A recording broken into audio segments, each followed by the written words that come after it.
This type of behavior caused many journalists and broadcasters to publicly criticize Reverend Ike.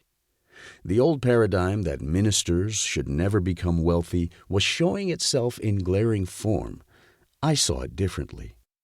Isn't it strange that we would believe the minister, our spiritual teacher leader, is doing the wrong thing when he is truly demonstrating the lesson he's preaching?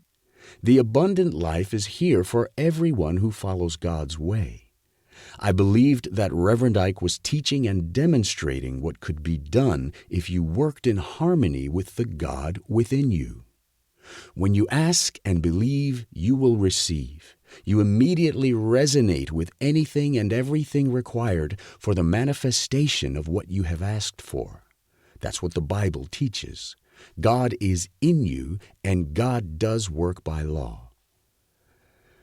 I don't recall exactly what it was that caught my attention, but I can assure you Reverend Ike had it. When I fully understood the magnitude of what he was saying, it resonated so deeply I felt I was home. It was a knowing that was innate. The power of the mind is not only the greatest power in the universe, but the only power in the universe. He went on to explain that God was omnipresent. He continually spoke of God in me. The idea that God was an old white man in the sky with a long beard and arms that swept through the heavens was gone forever.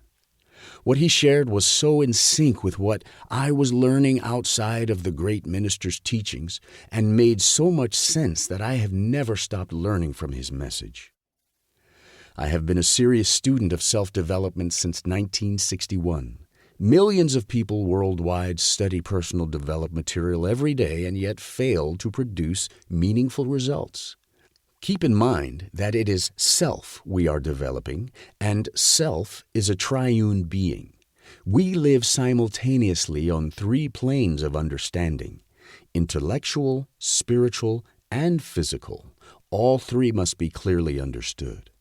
It was Reverend Ike who brought it together for me when he spoke about God in me.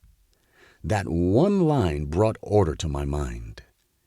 At the time, it was clear that Reverend Ike was not in harmony with what all the other religious leaders were preaching, and that he was in clear opposition to the piety norm of his day. He felt that the old fire and brimstone dogma of fear, doom and gloom, poverty and suffering were false teachings. If men and women were to advance in life, they had to learn how to think and relate to God as a vital, immediate, indwelling presence.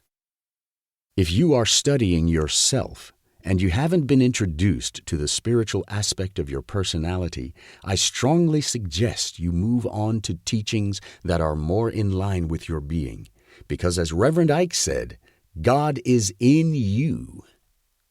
He and I were raised through the same times.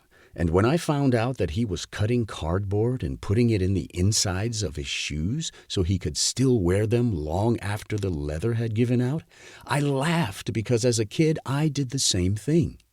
This was a clear indication that neither of us was raised in abundance. As you make your way through this wonderful book, you will discover absolute truths that Reverend Ike deals with so unabashedly. You may, as I did, begin to examine your own paradigms and free yourself from some you will soon consider absurd. Bob Proctor, best-selling author of You Were Born Rich. Preface. Kevin Cottrell Ross. Raised by a single mother in abject poverty, the religious phenomenon who became known to millions as Reverend Ike was a son of the South, a black man who was larger than life, charismatic, fiery, brash, brilliant, and handsome.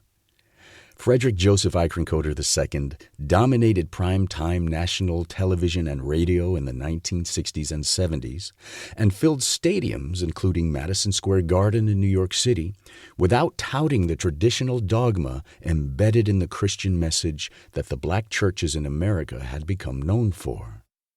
In fact, while Reverend Ike did attend American Bible College, a Protestant Bible college in Chicago, he was not a favorite because he constantly challenged the dean with what he felt